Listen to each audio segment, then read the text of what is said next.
क्या आपको भी प्रॉब्लम है एप्लीकेशन? क्या आपको भी एप्लीकेशन का फॉर्मेट याद नहीं होता है? क्या आपको भी एग्जाम में लिखने में दिक्कत होती है? उस समय अचानक आप एप्लीकेशन का फॉर्मेट भूल जाते हो? यस दोस्तों, अगर ये सारी प्रॉब्लम हो रहा है तो आपको इस वीडियो को जरूर देखना चाहिए। और वैसे बच्चे जो वीडियो देखे और जा रहे हैं, मिस करेंगे, जो चाह रहे हैं कि हाँ देखे और आगे बढ़ गए, नहीं बच्चे ये भूल कर भी मत करना है, क्योंकि ये अगर वीडियो मिस कर गए तो 5 नंबर नहीं 10 नंबर आप खो दोगे। यस बच्चे, 10 नंबर। तो मिलते नहीं है बच्चे, चलते हैं सबसे बेहतरीन टॉपिक एप्लीकेशन पे, और one of the best format जो पूरे YouTube पे नहीं मिलेगा बच्चे। यस फ्रेंड्स, YouTube पे नहीं मिलेगा और एग्जाम में अच्छा नंबर आएगा। तो आइए देखते हैं। सबसे पहले बहुत ही आसान है, सब बहुत आसान है, किसी को भी है ना दिमाग में नहीं दिल में उतर जाएगा बच्चे। चलो देखते हैं। सबसे पहले क्या है फॉर्मेट, देखो मेन होता है फॉर्मेट होता है फॉर्मेट। देखो टू द प्रिंसिपल, क्या है पहले प्रिंसिपल को लिख रहा है ना, तो टू द प्रिंसिपल यहां से देख रहे हो, यहां से सही रहेगा। एलएस कॉलेज मुजफ्फरपुर है ना, कॉलेज है मान लो एलएस कॉलेज मुजफ्फरपुर, ठीक है। सब्जेक्ट क्या है, लीव फॉर 3 डेज लिख दो या 4 डेज लिख दो, कोई दिक्कत नहीं। Leave for 4 days, okay. चलो अब देखो, अब क्या लिखना है, रेस्पेक्टेड सर, राइट। उसके बाद क्या लिखना है, with due respect I beg to say that. अब कहने का मतलब क्या है कि आप फॉर्मेट तो भूल जाते हो, तो मैं बताता हूं कैसे याद रहेगा, ये भी टेक्निक बताऊंगा कैसे हमेशा याद रहेगा। पहला क्या काम करो, ये जो है टू, यहां से यहां तक को आप ले लो एक मान लो, क्या मान लो, एक, क्या मान लोगे, एक, ठीक है। या ऐसे कर लो, यहां से लेके यहां तक एक हो गया, 1 नंबर। अब देखो बाबू, स्कूल का एड्रेस या कॉलेज का नेम और एड्रेस है ना, जहां पे है, इसको कर लो 2 नंबर। समझ में आ रहा है कि नहीं आ रहा है? अगर आ रहा है तो कमेंट करें सर कि मुझे आ रहा है, और अच्छा लग रहा हो तो लाइक करें, सब्सक्राइब करें, और ज्यादा से ज्यादा दबा के शेयर कर दीजिए। जैसे कोरोना एकदम फैल गया ना, उससे ही इस वीडियो को फैला दीजिए कि सारे हर एक बच्चों के पास वो चला जाए और एग्जाम में नंबर आ जाए। चलो ठीक है, तो लीव फॉर ये तो हो गया, हाँ 2 हो गया। अब देखो तीसरा ये याद रखना होगा फॉर्मेट, तीसरा है ना, तो कम से कम आपके पास आ गया ना 1 2 3। 1 में क्या आएगा, टू द प्रिंसिपल। सेकेंड में क्या आएगा, स्कूल नेम या कॉलेज नेम और एड्रेस। थर्ड नेम क्या आएगा, मतलब थर्ड फॉर्मेट क्या है, लीव फॉर 3 डेज डाल दो या 4 डेज दो, जितना दिन की छुट्टी है उतना का वहां पे जिक्र कर दो, ठीक है। अब चलो, आप यहां पे ये भी कर सकते हो, जैसे कि यहां पे मैंने ये आप कर सकते हो, जैसे 3 डेज है ना, तो आप यहां पे लिख सकते हो due to marriage ceremony, marriage ceremony, या ऐसे लिख सकते हो due to cousin sisters, due to cousin sisters marriage. क्या होगा, कजन सिस्टर्स मैरिज डाल सकते हैं, लेकिन सिंपल सा हमको इसमें है ना, सब विषय में सिंपल सा डालना है, तो दे भी सकते हैं, नहीं भी दे सकते, लेकिन दे देते हैं ड्यू टू मैरिज सेरेमनी डाल दो, सिंपली मैरिज सेरेमनी, ठीक है। समझ में आ गया। अब चलो, अब देखो पहला, दूसरा, और ये क्या हो गया आपका तीसरा। अब देखो बाबू, रेस्पेक्टेड आ गया। अब क्या है, रेस्पेक्टेड को भी हम ये कर देते हैं, ये चौथा नंबर। मतलब अभी तक आपने फॉर्मेट देखा 4 नंबरिंग कर दिया। अब देखो, अब यहां से ये करना है, ये यहां से लेकर के यहां तक, ये हो गया आपका 5 नंबर बच्चे, 5 नंबर। मैं इसलिए बोल रहा हूं कि ये जो फॉर्मेट है, मैं खुद भी एग्जामिनेशन में बच्चों का कॉपी चेक किया हूं 10th लेवल का, हाँ, तो कॉपी चेक किया हूं, तो मुझे ये एक्सपीरियंस अनुभव है कि जो एग्जामिनर जो चेक करते हैं वो क्या देखते हैं, वो आपका फॉर्मेट देखते हैं एप्लीकेशन का। ज्यादातर मेन फोकस रहेगा 80% 85% फॉर्मेट, और 15% कह सकते हैं आपका जो कंटेंट है वो, तो ज्यादा फोकस रहता है फॉर्मेट पे। किसी को फॉर्मेट पसंद आ गया, आपका आ गया, और कंटेंट में ठीक है, नॉर्मल भी कंटेंट है, तो आपको पूरा नंबर मिल जाता है बच्चे। तो फॉर्मेट पे फोकस रखिए, क्योंकि फॉर्मेट इधर उधर घबराए, आप कंटेंट कितना भी अच्छा लिखते हो, बॉडी कितना भी अच्छा लिखो, थोड़ा भी कंटेंट फॉर्मेट गड़बड़ाया तो नंबर आपका क्या है, जहां 10 नंबर मिलना चाहिए, जहां 5 नंबर मिलना चाहिए, वहां 2 नंबर मिल जाएगा, 3 नंबर मिल जाएगा। जैसे format is very very important. मैं आपसे बात करूं, याद रखो, समझ में आया?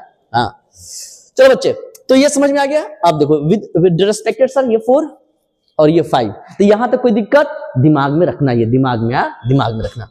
अब चलो, ये बॉडी है, देखो ये क्या हो गया आपका, ये आपका क्या हो गया, मैं बता देता हूं, ये आपका हो गया बॉडी, ठीक है। तो बॉडी में क्या है, अपने हिसाब से बच्चा लोग लिख सकता है, ठीक है। किसी को नहीं आ रहा है तो पूरा एकदम रट्टा मार लो, एकदम बहुत सिंपल सा, एकदम छोटा सा नन्ना सा, छोटा सा मुन्ना सा। हाँ, एक फिल्म का डायलॉग है ना, छोटा सा नन्ना सा, तो छोटा नन्ना सा जो है ना चीजें याद रह जाती है, ठीक है। तो ये समझ में आया बॉडी। अब बॉडी में क्या है, with due respect I beg to say that, कहने का मतलब क्या, हिंदी में लिखते हो एप्लीकेशन क्या, सविनय निवेदन है, या यहाँ क्या, विद ड्यू रिस्पेक्ट, बड़ी रिस्पेक्ट के साथ मैं यह कहना चाहता हूं, क्या कहना चाहता हूं, अब प्रॉब्लम बताओ। I have to attend the marriage ceremony of my cousin sister, I have to attend the marriage ceremony of my cousin sister, है ना, हमको है ना अटेंड करना है अपनी बहन का शादी, है ना, कजन बहन का कजन सिस्टर का शादी अटेंड करना है, यहां बता देना है। उसके बाद क्या है कि शादी कब हो रहा है ये लिखना जरूरी है। This occasion is going to be held on 16th Feb, है ना, 16 तारीख को शादी है, हाँ 16 तारीख को शादी है, और शादी का माहौल भी आ रहा है, तो 16 तारीख को शादी है ना। हेल्ड का मतलब क्या है, होने जा रहा है। देखो is going to be held का मतलब क्या, होने जा रहा है, होना का क्या हो जाएगा, to be held, V3 form है। And I have to do lots of arrangement for this ceremony, और हमें क्या करना है, बहुत सारा अरेंजमेंट करना है। शादी में, घर में शादी होती है तो बहुत सारा अरेंजमेंट करना होता है ना, तो मैंने लिख दिया यहाँ पे सिंपल से, हो गया। अब देखो, so I will not be able to attend the class, इसलिए हम क्लास अटेंड नहीं कर पाएंगे सर, ठीक है। अब क्या करना है, सिंपल सा इतना लिख देना है। उसका क्या करना है, सिंपली फॉर्मेट पे आ जाना है। ये बाबू यहाँ देखो, ये थोड़ा गड़बड़ हो गया है, देयरफॉर इधर हो जाएगा, मैं आपको बता दूं, आई इधर हो जाएगा, देखो आई इधर हो जाएगा, और देयरफॉर इधर हो जाएगा, है ना, हट जाएगा, आई देयरफॉर, ठीक है, ये दिख नहीं रहा है, हाँ ये समझ में आया। आई, तब देयरफॉर कॉमा दे दीजिएगा, comma, I therefore request you to grant me leave for 3 days या 4 days, है ना, 3 days डाल दो या 4 days डाल दो, कुछ भी हो सकता है, ठीक है, फ्रॉम 15th to 18, ठीक है। मतलब क्या है, therefore I therefore request you to grant का मतलब देना, क्या देना, लीव, है ना, मुझे लीव चाहिए, कितने दिन के लिए, 4 दिन के लिए, 3 दिन के लिए, जो भी है, फ्रॉम इतना से इतना, ठीक है। अब देखो, I shall be grateful to you, मैं आपके लिए हमेशा आभारी रहूंगा। ग्रेटफुल का मतलब क्या होता है, आभारी रहना। To you for this kind act, मतलब आप मुझे क्या किए, छुट्टी दिए ना, तो इस चीज के लिए मैं क्या करूंगा, हमेशा आभारी रहूंगा। अब यहाँ पे देखो फॉर्मेट क्या कहता है, योर्स ओबीडियंट हो जाएगा, नाम डाल देना, क्लास डाल देना, रोल नंबर और डेट डाल देना, है ना, डेट डाल देना, ठीक है। तो ये इतना आप समझ जाना, तो आप समझ में आ गया पहला, दूसरा, तीसरा फॉर्मेट, चौथा फॉर्मेट, पांचवा फॉर्मेट। पांचवा के बाद क्या हो जाएगा बच्चे, ये वाला ये भी फॉर्मेट है, यहां से लेके यहां तक आपका ये क्या हो गया, कौन सा फॉर्मेट हो गया, पांचवा है ना, 6 है ना, 6 फॉर्मेट। बॉडी को छोड़ देंगे, फॉर्मेट, मैं सिर्फ फॉर्मेट की बात कर रहा हूं, इसलिए फॉर्मेट का नंबरिंग कर रहा हूं, बॉडी तो सब जानता है, बीच में लिखना होता है, ठीक है, ये समझ में आ गया। अब देखो छठा और सातवां फॉर्मेट क्या हो जाएगा बच्चे, ये सातवां, छठा है ना, सातवां ये हो जाएगा, है ना, राइट, 7 हो जाएगा। तो योर्स याद रखिए, योर्स ओबीडियंट लिख लीजिएगा। उसके बाद क्या है, नेम हो जाएगा, क्लास हो जाएगा, रोल नंबर हो जाएगा, डेट नीचे डाल दीजिएगा, ठीक है। तो ओवरऑल ये आपको समझ में आई होप आ गया होगा, क्योंकि बच्चों के साथ क्या होता है, हमेशा ये भूल जाते हैं, हमेशा। तो क्या करना है, एक और टेक्निक बता रहे हैं, जुड़े रहो ना, तो टेक्निक पे टेक्निक और ट्रिक पे ट्रिक बताता रहूंगा, क्योंकि एग्जाम में अच्छा नंबर आ जाएगा। तो मैं क्या कह रहा था कि आपको 1 2 3 4 5 6 ये फॉर्मेट याद रखना है। बॉडी का मैंने नहीं काउंट किया, क्योंकि बॉडी बीच में होता है, इसलिए ये तो हमेशा याद रखना। बच्चा अगर बॉडी उसको लिखने आता है नो प्रॉब्लम, लेकिन फॉर्मेट ही भूल जाते हैं, राइट। तो इस चीज पे हमेशा फोकस करना है। और क्या करना है, एग्जाम के 4 दिन पहले, 7 दिन पहले, 10 दिन पहले लगातार आप क्या है, एक एप्लीकेशन रोज लिखो।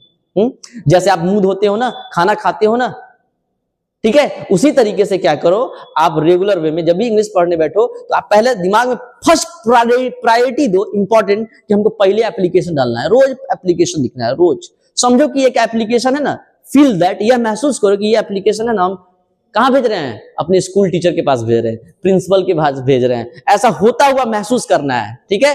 तो आई होप ये वीडियो बहुत अच्छा लगा होगा, और इसको बहुत सारा, ढेर सारा आप प्यार भी देंगे मुझे लगता है, और सिंपल सा है एकदम, देखेंगे और याद हो जाएगा। लेकिन क्या करना है, रोज प्रैक्टिस करना। अभी आप लोग का एग्जाम होने वाला है, तो रोज प्रैक्टिस करो, सुबह उठो, रोज प्रैक्टिस करो, तो बहुत अच्छा नंबर आ जाएगा। So thank you very much for watching this session once again, and फिर से नया वीडियो में नेक्स्ट वीडियो में मैं इंपॉर्टेंट चीज बताने वाला हूं एसे के ऊपर कि कैसे एक एसे का फॉर्मेट अगर हम याद कर लेते तो सारा याद हो जाए, जैसे करप्शन, ये बहुत सारी चीजें, टेररिज्म, तो इंपॉर्टेंट गेस बताऊंगा मैं, ठीक है। तो वो वीडियो देखना ना भूले। तो thank you very much once again, hats off to you.